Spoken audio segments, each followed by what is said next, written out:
The Power Rangers are all incredibly strong and capable teenagers with attitude, but they're still human. They can still be defeated. Right? I'm Adam Andrews, and today on Top 10 Nerd, we're counting down the top 10 strongest Power Rangers who will never permanently die. Kicking off the list today at number 10 is Magna Defender. The Magna Defender is one of the best characters. He has the best aesthetic in terms of Rangers, and he has the coolest backstory, making him an awesome anti-hero in the Power Rangers canon. The Magna Defender fought in a battle that occurred over 3,000 years ago when his home world was attacked and overrun by Scorpius, who caused the Defender's son to perish. So of course, the Magna Defender swore revenge for both his son and their planet. Magna Defender is ruthless and will fight through anyone, Rangers or otherwise, if it means he gets his revenge that he desires. Magna Defender has even possessed the body of Mike Corbett to try and get that revenge that he wanted, serving as the 6th Ranger for the Lost Galaxy Rangers team. He eventually left Mike's body, but also left Mike with the power of the Magna Defender. This guy has this awesome sword that obviously turns into a blaster as well, and he also wields the Torazord, both of which are pretty darn powerful. Going into the comic book continuity, Magna Defender was also involved in the last battle against Lord Drakon. Number 9, the Emissaries. The Emissaries are a little bit different when it comes to Rangers, but most on this list are, honestly. These guys were ancient warriors that represented the Morphin Masters. They each represent one of 3 different Ranger colors, red, yellow, and blue, and what's cool about them is that they don't really have one solid form. They're constantly phasing in between different Ranger forms, taking on the looks of different Rangers from over the years like Ninja Storm Red or Time Force Blue, etc, etc. These Emissaries did used to be Rangers themselves though, the Squadron Range, but during their battle with Dark Spectre, they essentially became conduits of the grid, just letting its power consume them completely until they became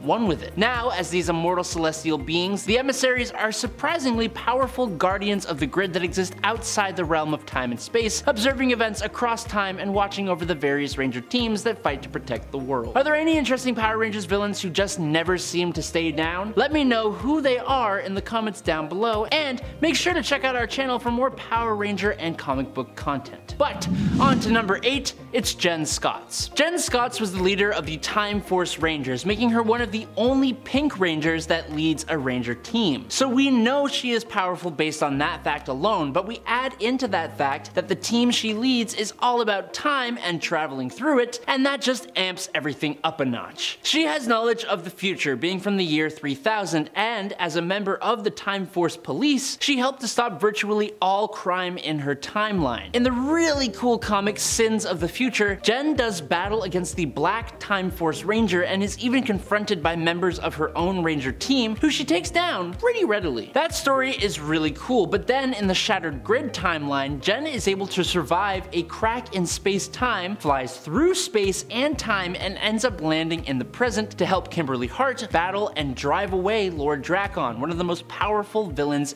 ever. She was instrumental in restoring reality back to the way it was supposed to be, and in the really cool Power Rangers Pink story, Jen, alongside all the other Pink Rangers, are summoned by Kimberly and they defeat Sledge, Ransik, Trakina, Void Queen, and Black Lion Warrior all at the same time. Pretty rad. Number 7, Ranger Slayer / Kimberly Hart. Kimberly Hart was the original Mighty Morphin Pink Ranger, and she is easily one of the most capable Rangers around. And that seems to be the case in different realities too. In the world of the coinless reality that exists in the Power Ranger comic books, Kimberly goes on to become an extremely deadly Ranger nicknamed the Ranger Slayer, under the mind control of the incredibly powerful Lord Drakon. She was Drakon's right hand and was feared for good reason. As the Ranger Slayer, Kimberly wielded the bow and sword of darkness and piloted the Gravezord. And also, eventually, she became the leader of the Promethea Rangers team, which also included Magna Defender. Like I said, the Ranger Slayer initially worked for Lord Drakon, but that was before she broke free of his mind control. After Drakon's fall, which she played a part in, Kimberly as the Ranger Slayer takes the place of Lord Drakon in the comic book timeline, leading the survivors of that conflict. Number 6, Zayto. In 2021 and 2022, we got Power Rangers Dino Fury. I haven't been able to watch it just yet, but I do know the Red Ranger and leader of the Dino Fury Rangers, Zayto, is quite the interesting character. Zayto here is actually not a human. He is a Rathkonian from the planet Rathkon, naturally, and he led the original ancient Dino Fury Rangers 65 million years ago, so he's already got quite a bit of experience leading a Ranger team under his belt. Sometime after the Sporix Wars and the Ravkonians showed up on Earth, they were contacted by the Morphin Masters, who were able to fuse their dinosaur allies with them and turn them into the first Dino Fury Power Rangers. Eventually he put himself in a stasis pod, leading to his revitalization in the modern day. So that's him coming back once already, but Zato also became the Dino Fury Ghost Ranger, which happened when he was taken out and revived by the Morphin Masters. So he has already been brought back twice, and since this Ranger is so new, he is sure to have quite a few other brushes with mortality in the future. Number 5, the Phantom Ranger. This Ranger was a mysterious figure whose identity was unrevealed for a good chunk of time. Appearing in both Power Rangers in Space and Power Rangers Turbo, the Phantom Ranger hailed from the same homeworld as Zordon, known as Eltar. In the comics, we learn that before he was known as the Phantom Ranger, this Ranger had a different alias, the Morphonaut. As the Morphonaut over 10,000 years ago, he was trapped inside the Morphin Grid as a preventative measure to protect others from the evil that lurked around its perimeters. Hundreds of years in the past though, the Morphonaut ended up being freed from the Morphin Grid and would go on to help the Squadron Rangers in their fight against the Dark Spectre. Eventually, the Morphonaut became corrupted by the Dark Spectre, which he chose to do in order to protect the Squadron Rangers. That's 2 sacrifices down already. His armor turned black, and although the Squadron Rangers would later defeat Dark Spectre, freeing the Morphonaut from the influence, the Morphonaut's armor would remain black and they would take on the name of Phantom Ranger in their new form. Number 4, Andros, the Red Solar Ranger. Andros is the Red Space Ranger or Red Solar Ranger. In the show, he is not just skills as a fighter, but also has actual superpowers, telekinetic ones that are typical of those who also live out on KO-35, which is a human colony located in space. I think Amanda once said that Andros was basically like the Silver Surfer from Marvel Comics, and I have to agree, but with a galaxy glider and a spiral saber, which is like a drill mixed with a sword, and which can be combined with his Astro Blaster, because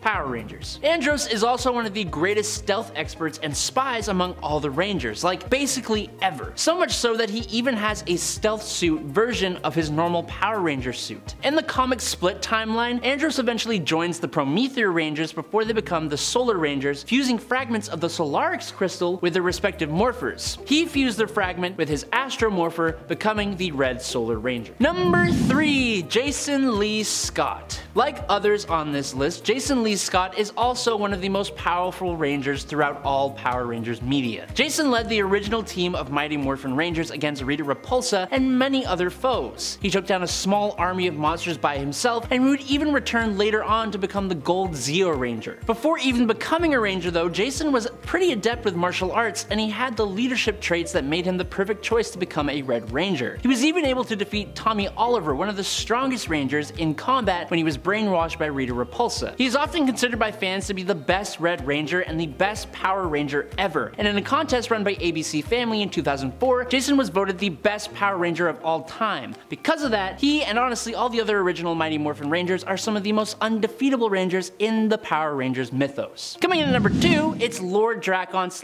/ Tommy Oliver. Without a doubt, one of the most popular and strongest of all Rangers would be the Mighty Morphin Green Ranger, Tommy Oliver. He was the Green Ranger and eventually became the White Ranger, and has become way more in the live action series. In an alternate reality though, featured in the comics, Tommy is pretty much mind controlled by Rita Repulsa. Where his TV show counterpart resisted this, his alternate comic self did not. Instead, Tommy became Lord Drakon, basically a god capable of traveling through and even destroying the multiverse. When this Lord Drakon seemingly takes out the regular Tommy, sticking him through the back with Saba, he also sends the Ranger Slayer back in time to eliminate the Rangers. The Ranger Slayer breaks free of his influence and ends up changing the past version of Tommy's fate for the better, piercing him with a green crystal infused arrow that eventually gives Tommy enough power to resurrect himself as the White Ranger. And finally, in at our number 1 spot, it's the Death Ranger. Spark was the Gold Ranger of the original Omega Rangers, based on the Morphin Masters' ancient homeworld of Safe Haven. Spark himself was from a race that simply did not understand the concept of death and loss, so when he lost one of his fellow Rangers, the grief hit him